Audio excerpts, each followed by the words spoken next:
안녕하세요. 조선청년입니다. 오늘 제가 말씀드릴 거는 좀 재고 관리에 관해서 얘기를 좀 해볼까 합니다. 쇼핑몰을 운영하시다 보면 반품이 무조건 들어오기 마련이에요.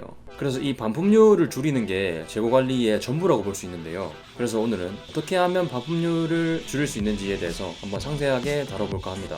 자, 첫 번째로 반품률을 줄이는 방법은 꼼꼼한 검수입니다. 우리가 택배 패킹 작업을 할 때 옷을 되게 꼼꼼하게 검수해서 보내주는 게 굉장히 중요한데요. 사실 우리가 도매에서 옷을 내리다 보면 막상 받아보았을 때 마감 처리가 굉장히 안 돼 있다든지 아니면 구김이 가 있다든지 심지어는 오염이 돼 있다든지 봉제선이 뜯어져 있는 경우도 있습니다. 그래서 택배를 보내기 전에 이런 마감 처리라든지 너무 구겨져 있다 싶으면 스팀기로 다려서 보낸다든지 오염 처리가 나 있으면 다시 거래처에 올려서 해상품을 받아서 다시 보낸다든지 그런 식으로 신경을 좀 많이 써주셔야 돼요. 내가 소비자라고 생각했을 때 막상 옷을 봐왔는데 뭐 오염이 나 있거나 아니면 마감 처리가 하나도 안 돼 있고 구김이 너무 많다 이러면 누구나 반품하고 싶겠죠. 자, 두 번째는 사은품 증정이나 손글씨를 써주는 고객 관련해서 케어를 조금 해주셔야 돼요. 사실 이 조그마한 사은품이나 아니면 손글씨 같은 게 아무런 의미가 없어 보일 수도 있겠지만 내가 소비자라고 생각했을 때 음식을 주문하던 어떤 옷을 주문하던 막상 받았을 때 조그마한 손글씨라던가 아니면 사은품이 있다면 누구나 기분 좋게 마련입니다. 그래서 설령 고객들이 옷이 뭔가 조금 마음에 안 들어서 반품을 하려고 해도 이런 판매자의 정성 때문에 반품을 하지 않는 경우도 많기 때문에 패킹할 때 조그마한 사은품이라든지 아니면은 정성 어린 손글씨라든지 이런 걸 써주는 게 굉장히 중요하다고 생각을 합니다. 자, 세 번째는 완벽한 배송 안내 관리입니다. 고객에게 지금 내 상품이 언제 배송될 예정이고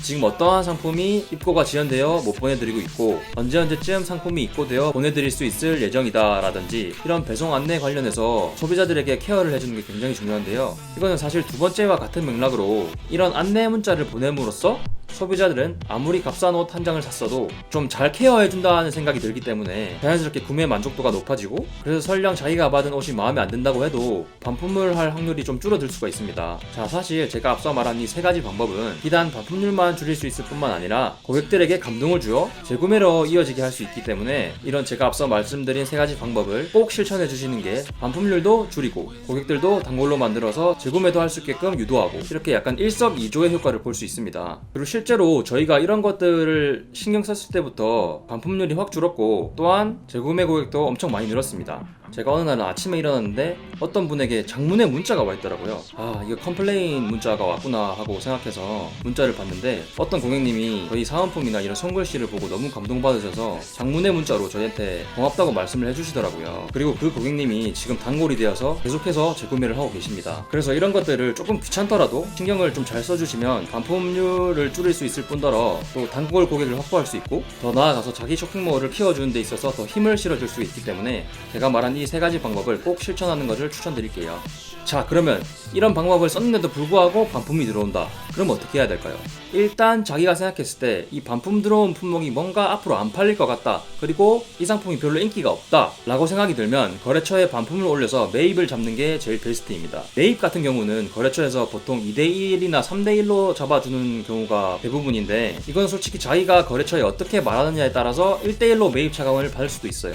그리고 요즘 들어서 1대1로 매입 차감을 해주는 거래처가 좀 더 많이 생긴 것 같아요. 매입 차감 같은 경우에는 거래처가 어떻게 말하느냐에 따라서 달린 거기 때문에 여러분들이 거래처한테 좀 잘 싸바싸바해서 말한다면 차감을 좀 더 많이 받을 수 있겠죠. 근데 자기가 생각하기에 1대1로 매입 차감을 못 받으면 이게 너무 손해다, 나는 이 옷을 다시 팔고 싶다 이러신 분들은 스토어에 상품 관리에 들어가서 상품명을 수정해주는 게 좋습니다. 뭐 예를 들어 내가 남자 반팔티를 팔고 있는데 이 반팔티에 파란색 컬러가 반품이 들어왔다. 그러면은 이 상품명 뒤에 파란 컬러 당일 발송 이렇게 상품명을 수정해서 최대한 소비자들에게 어필을 해주는 게 중요합니다. 근데 만약 그렇게 해도 재고가 남아있다 그러면은 시즌이 끝나갈 때쯤에 스토어에 원가 이하 특별 세일 이벤트를 진행해서 재고를 팔아버리는 것도 좋은 방법입니다. 사실 이 원가 이하로 팔거나 원가 그대로 팔기 때문에 내 스토어에 어느 정도 고객들의 유입이 있다면 소비자들이 들어와서 보다가 싼 가격이 있으면 보고 사는 경우도 많기 때문에 이런 것들도 추가로 해주면 재고를 더 줄일 수 있습니다. 그리고 만약에 본인이 오프라인 쇼핑몰도 운영한다 그러면은 그냥 밖에다가 걸어놓으면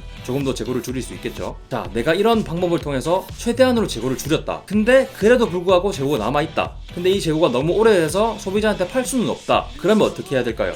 자, 이때는 기부를 하는 방법이 있습니다. 사실 이 간이가세자일 때는 어차피 종합 종합소득세나 부가세를 얼마 안 내기 때문에 딱히 기부를 할 필요가 없습니다. 하지만 일반 과세자로 넘어갔을 때는 종합소득세를 내는 비율이 커지기 때문에 만약에 기부를 한다면 조금이라도 더 절세를 할 수가 있는데요. 남은 재고가 너무 오래돼서 더 이상 팔 수도 없다. 그런 경우에는 기부를 하시는 것을 추천드립니다. 단 이건 일반 과세자일 때 얘기입니다. 자, 여러분, 제가 오늘 말씀드린 재고관리에 대한 내용이 도움되셨나요? 도움이 되셨다면 구독과 좋아요 한번 부탁드리고요. 혹시 궁금한 사항이 있으시면 밑에 댓글을 달아주시거나 아니면 저희 메일로 궁금한 사항을 보내주시면 저희가 시간이 날 때 답변 드릴 수 있도록 하겠습니다.